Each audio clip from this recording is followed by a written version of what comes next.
晚上好呀，今日份小16来喽。今天重庆下雨了，我们在家做午饭，16也参加了劳动耶。16剥大蒜能剥得很干净哦。好孩子，好孩子顶呱呱，好孩子，好孩子就是他。这是16宝宝。饭前先喝一点点水，这喝水也太用力了吧，脸上都有印子喽。16吃饭只是看起来吃得很香，实际上他吃不了多少。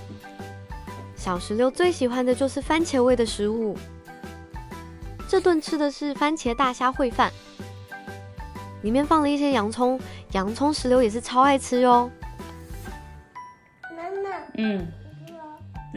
拍16被发现，不让拍喽。爸爸妈妈，但是任何东西都不能看到起吼哦，听没有？好，你说的哈。不好好吃饭，那就饿着吧。妈妈干什么？想听 Little Finger 就是做这个动作。想吃玉米就必须要把刚才的面条吃了，在妈妈的威逼利诱下，还是乖乖的吃完了面条。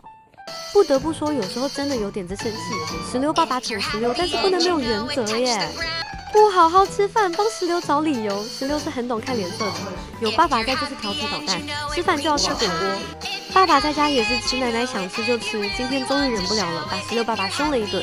这下老实了，杀鸡儆猴，小16也老实了。当然，我也很爱我的16，但是作为妈妈，我希望我的16是一个有规矩、有教养，并且养成好习惯的孩子，而不是一个长得还蛮可爱的熊孩子。所以呀，养育孩子真的不容易，孩子的教育任重而道远啊。一根玉米吃完喽，现在是自己都会坐电梯的16喽。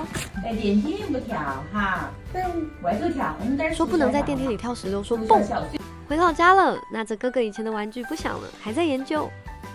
上了电池还是不行，他怕不是以为牙胶是魔法棒吧？好了，睡觉时间到，晚安喽。